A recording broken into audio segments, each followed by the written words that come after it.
a serial entrepreneur. This is my fourth startup, and focusing on a very, very big problem, biggest unmet need today in agriculture, focusing with microbial natural products to control herbicide-resistant weeds.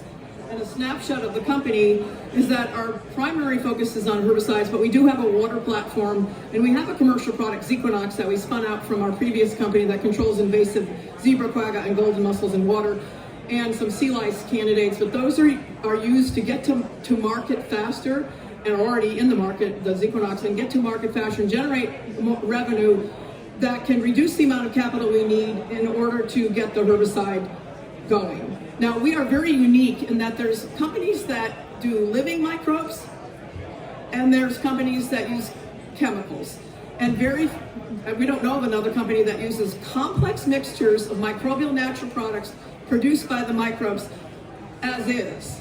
So we get a biopesticide, speedy, quick registration for low capital, and with the shelf life, ease of use, and performance and cost effectiveness of chemicals. So we get the best of both worlds by optimizing the complex natural products in fermentation and then harvesting those natural products with the entire whole broth. It's a very different approach, but it's worked very well for me in my previous companies.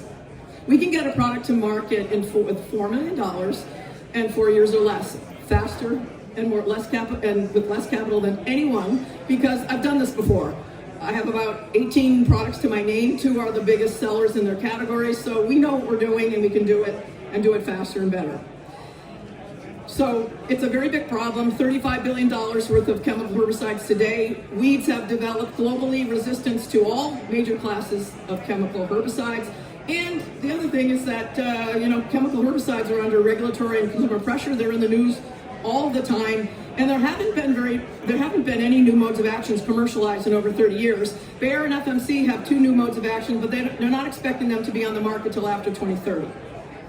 So we, again, as I said, uniquely discover complex mixtures of natural compounds and then optimize those in fermentation for a scalable, low-risk biopesticide with the performance, cost, and ease of use, but very environmentally friendly. So we do it like I've done it before at my 3 other companies prior to this, which is going to nature and finding the microbes. But what are we doing different today?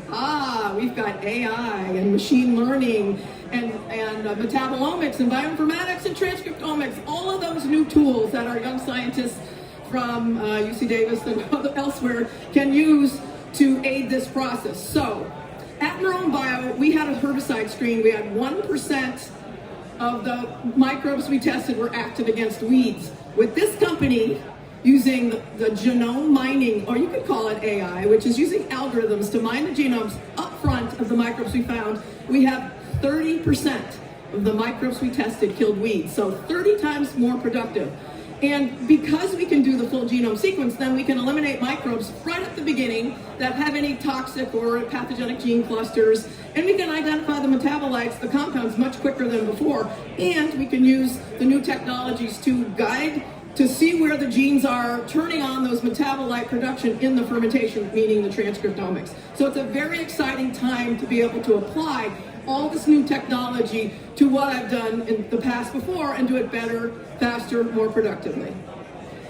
So we have, from our screening, we tested 14 candidates against 8 very important weeds, and we have 2 candidates that are in the field, in the fermenters, have scaled to a degree, and now we're doing all the things necessary for development of this. And they are very, very, very good on pigweeds, which are resistant to glyphosate, and also lamb's quarter and a number of grasses. So one is very good on pre and post, and the other one is good on post-emergence.